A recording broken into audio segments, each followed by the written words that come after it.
Hey, what's up, y'all? It's Steve again, Harmless Rebel. Time for another hard rock heavy metal update slash what's spinning.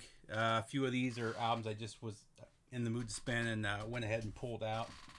We'll start off with a couple of newer additions to the collection. First up, I've been showing a lot of power metal lately. I've just been in kind of a power metal mood. I bought this one on CD and Blu-ray a while back. And shortly after that, it popped up used for really cheap. I think I paid $20 for the 3 LPs. And it's just a killer live set, but it's Live Against the World, Hammerfall. Now, when I ordered the Blu-ray and CD set, it came with a signed poster. I think it was through Newberry Comics, so that's in there as well. Very cool, though. They cover most of their career. I believe this is their newest release. I think they have a new album coming out relatively soon here. But Hammerfall is just one of those bands that have remained steady. Actually, their last album that came out right before this was fantastic. Slowly been grabbing all the Hammerfalls on vinyl as they're being repressed. Kind of the same thing with Gravedigger. I had all of their stuff on CD and just grabbed it on vinyl. Like I said, though, that just came out, what was it, 2019 or 2020. So, really killer live 3 LP set, though. Triple live. Next up, this is one, it's not new. I believe the CD came out maybe 5 or 6 years ago. I can't remember exactly, but this is a live acoustic set in Boston, Megadeth Unplugged. I really like this. I liked it when it first came out. I remember a lot of people weren't big fans. I like everything that Megadeth does, with the exception of Risk, which has a couple of songs that I like, but as a whole, it's pretty much the only album from Megadeth that I haven't liked. But definitely worth having in the collection. The band does a great job here. Next up, like I said, just kind of what's spinning. I got the Metallica mood. I went ahead and pulled out this one. This is And Justice for All. This is an original pressing. This is the Columbia House, the OG Columbia House pressing. Like I said, I was just in the mood. I was going to pull out the box set and listen to that, but it was too much hassle, so I just pulled out the OG pressing. And then, along with that, I got in the mood for this one. This is the Jump in the Fire EP with Jump in the Fire, Seek and Destroy, and Phantom Lord. This is the... which one is this? Okay, this is the Vertigo, the UK pressing. Next up, Tales of Glory, radio broadcast, New York, August 10th. 1983. I've had this one for a while. I think I've shown it before, but just got in a Motörhead mood. Went ahead and pulled this one out. Really good sounding radio broadcast here, and that led to me pulling this one out. I was super happy when this was finally getting repressed. Original pressings of this were going for like $150, $160. And I was able to get this for like $25. But this is Live in Hamburg, 1998. I've talked about this before. I'm really on the lookout for 90s and early 2000s live Motörhead. I don't get me wrong. I love those first 5 or 6 albums, but all the live stuff is from that period. And I love a lot of the 90s albums. I believe this one was after Snakebite, right around there, or maybe it was right after Sacrifice. Actually, I think that's what it was. Fantastic live album, though. Horrible album cover. And at first, I thought it was just they had just blown up a really bad CD. But this was originally released on vinyl. And the original one, the album cover looked just as fuzzy and just as bad. So, still really happy to have this one in the collection. Really killer. Was this 3 LPs? No, this one A, B, A. Yeah, so 3 LPs. Fantastic album, or fantastic show. Next up, pulled this one out again, just kind of in the mood. I I'll show the rest of them. I went with a couple comps though, a couple weeks, maybe a week ago. Pulled out Metal Battle. This is one of those albums that I've had. This is probably the most common new wave of British heavy metal comp that I run across. I think I've sent this to like 5 different people. Anyway, pulled it out, just kind of in the mood for a mix. This one, all of these guys, you know, Raven, Anvil, Battle Axe, Merciful Fate, Tank, Venom, Jaguar, Witchfind, and then it's got Hellenbach and Santers. Both two were great bands. It just never really did anything. I think Santers had 1 album.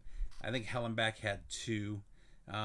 Really good comp though. If you run across this one, this is just one of the. It's like I said, I've probably bought 6 or 7 copies of that one over the years. And then after that, I went ahead and pulled out Metal Massacre 4. I was in the Abattoir mood. I listened to Abattoir and then pulled this out too. This one had Sacred Blade, Death Dealer, Trouble, Scepter, Zoetrope, Warcry, Abattoir, Witch Slayer, Lizzie Borden, August Red Moon, Thrust, and Medieval. So this was just another killer Metal Massacre release.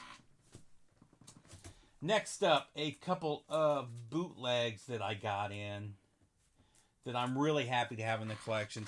This is probably my number 1 grail, and unless it gets repressed, I actually don't understand why it hasn't been repressed, because it's a Capitol release, and they've released 2 of the Capitol records. No, 3 of the Capitol records. I don't know why this and the 2 before it haven't got a really nice vinyl release, but this is Cryptic Writings. The cover doesn't look great, but it's a really good pressing. I'm sure it's a digital. I'm sure that it was pressed from CD. I don't care. I'm glad to have this on vinyl. I love this album. This is where they kind of got away with from thrash, and this is more straight traditional metal. I always love this album though.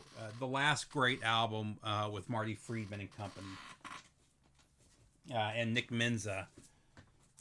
Next up, again, so this is an album that I refused to listen to when it came out. I wanted nothing to do with it. I've talked about Motley Crue as my favorite band in the 80s. They are the band that got me into metal with that album right there. Whether you want to call that metal or not, that was the album that got me listening to heavy music. And I liked where they were going with Dr. Feelgood. And then Decade of Decadence came out, and they had Primal Scream, which was a very heavy song. And I thought they were going to keep going that direction. And then Vince Neil left the band or was fired. I don't remember what it was. And then John Corabi entered the fold, and they released this one. I refused to listen to this album. I didn't listen to this until maybe 5 or 6 years ago. And I was blown away by how good it is. If you haven't checked this out, this is a fantastic album. It sounds nothing like anything that Motley Crue ever released. This is one of the cases. I'm usually not one of the people that says the band has to change their name. There are some occasions, for instance, Sepultura should not have gone on without Max. He was the one that wrote all of their music leading up to his departure, and they've never been the same. This is the other band. They really should have changed their name, because it's a completely different sound than Motley Crue ever had, and it's a fantastic album. I actually saw original pressings of this at the last record show I went to, but they were in shitty condition, and they wanted like $400 for them. It was ridiculous. Fantastic album though.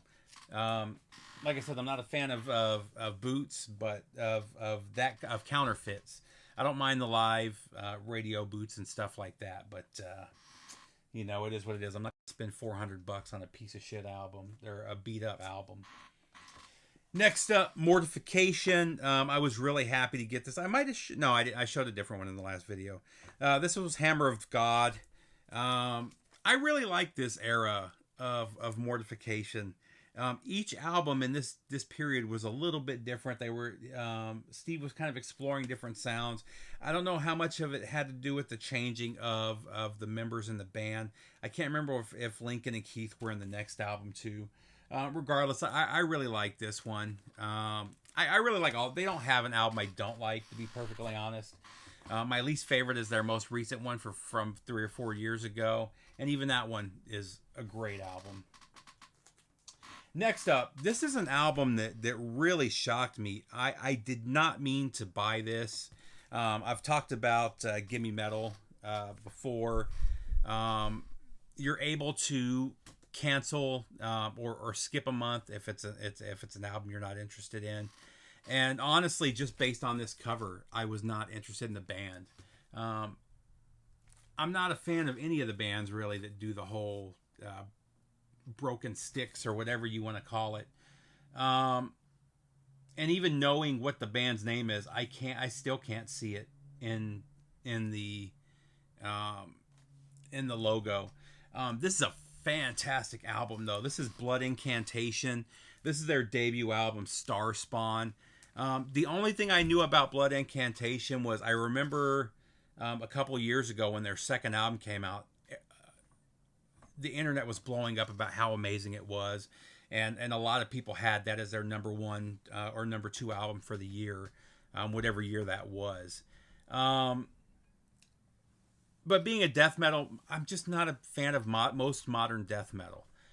There have been recently a few exceptions to that, but very few. Most of the modern death metal bands are just going for speed, and it just doesn't do anything for me. That's not the case with these guys.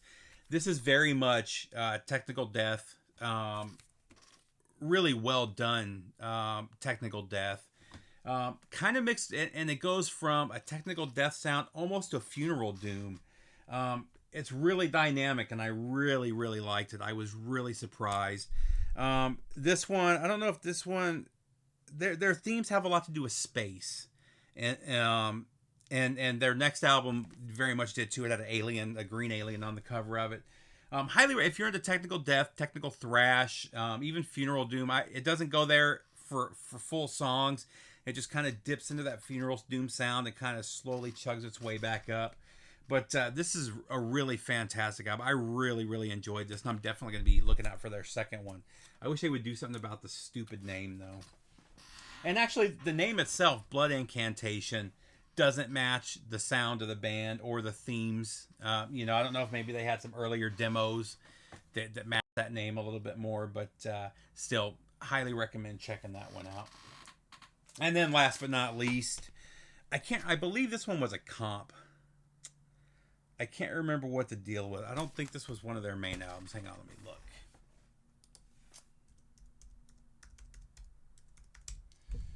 Pretty sure. I apparently can't spell bolt thrower. What was the deal? Oh, I remember what it was. This was... yeah, so this is two of their EPs put together. This is the Cenotaph EP and then Spearhead combined. So the A side is Spearhead, the B side is Cenotaph. Just some fantastic early bolt thrower. I think this is 1990. Let's see. Yeah, so Cenotaph came out in 90 before their third album. And then Spearhead came out in 92 right before Four. The Fourth Crusade is my favorite of the bolt thrower. But as I mentioned in one of my previous videos, Earache has been repressing their earlier albums from the late 80s and early 90s. And they've been doing it using the original masters, and man, they just sound fantastic. So I'm really happy to add this one to the collection. I also added In Battle There Is No Law to the collection. I've been listening to that a lot lately. So I'll probably show that in a future video. But that's it, guys. Just a quick look at what I've been spinning for the last week or so. That's it, VC. Take care. Subscribe. See you soon.